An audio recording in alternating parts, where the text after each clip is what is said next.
لوگ ہیں نا یہ رب کو بڑے پیارے ہیں، یہ اللہ کو بڑے پیارے ہیں، تو ان کا انداز اپنانا ہے۔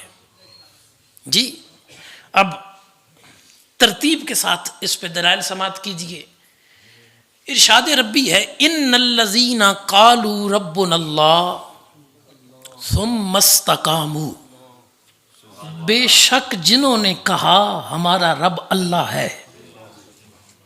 ہم سارے الحمدللہ پڑھتے ہیں لا الہ الا اللہ محمد الرسول اللہ صلی اللہ علیہ وسلم، ہم سارے پڑھتے ہیں اشہد ان لا الہ الا اللہ وحدہ لا شریک لہ واشہد ان محمدا عبدہ ورسولہ۔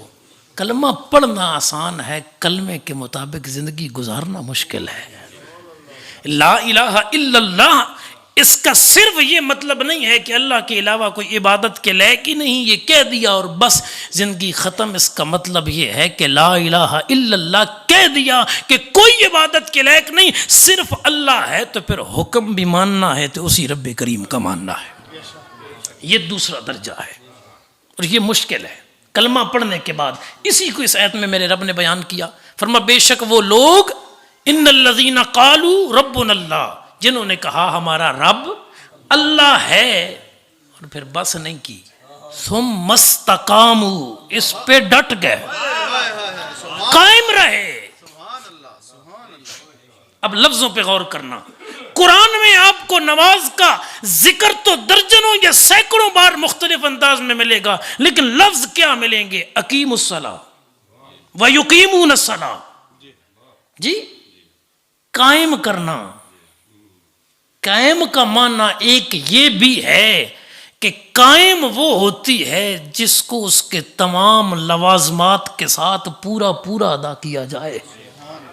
رب نے قرآن میں نماز قائم کرنے کا حکم دیا، اس کا معنی یہ ہے کہ جیسے پڑھنے کا حق ہے ویسے پڑھی جائے، فرائض بھی پورے ہوں نماز میں، واجبات بھی مکمل ہوں، مستحبات اور سنن بھی مکمل ہوں، اور مکروہات سے بچا بھی جائے۔ تو رب کو رب ماننا ہے اور اس پہ قائم رہنا ہے۔ مطلب کیا؟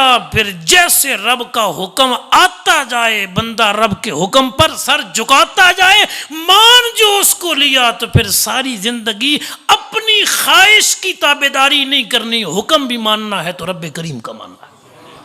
ڈٹ گئے، ایمان لانے کے بعد نا ڈٹ گئے، قائم ہو گئے، استقامت اختیار کی کہ بس رب کو ماننا ہے، رب کی ماننی ہے۔ اب آگے انعامات شروع ہو گئے۔ تتنزل علیہم الملائکہ، فرمایا یہ وہ ہیں جن پہ فرشتے نازل ہوتے ہیں، یہ وہ لوگ ہیں جن پہ فرشتے نازل ہوتے ہیں۔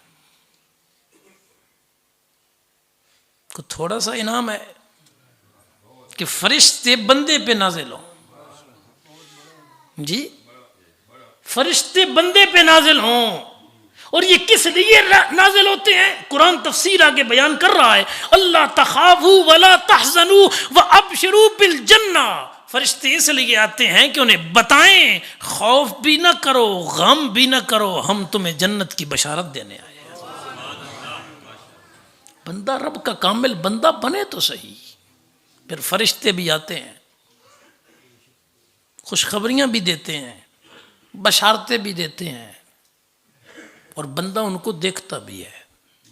یہ نہیں کہ وہ صرف آ کے چلے جاتے ہیں، اسے کوئی خبر نہیں ہوتی، یہ اسے دیکھتا بھی ہے۔ ہاں کوئی دیکھنے کے بعد بتا دیتا ہے، اور کوئی دیکھنے کے بعد سمجھا دیتا ہے، اور کوئی بتاتا بھی نہیں سمجھاتا بھی نہیں۔ شیخ فرید الدین عطار رحمۃ اللہ، ان کی کتابیں آج بھی درس نظامی کی سلیبس میں پڑھائی جاتی ہیں۔ آپ نے دو ہی فرید سنے ہیں نا، مشہور فرید، ایک خواجہ غلام فرید کوٹ مٹن والے رحمۃ اللہ علیہ، اور ایک بابا فرید الدین گنج شکر رحمۃ اللہ علیہ، جی یہ تیسرے فرید کو بھی آج ساتھ شامل کر لیں، حضرت فرید الدین عطار خوشبوؤں والے، فارسی میں کتابیں ہیں ان کی، باقاعدہ درس نظامی میں طلباء کو پڑھائی جاتی ہیں۔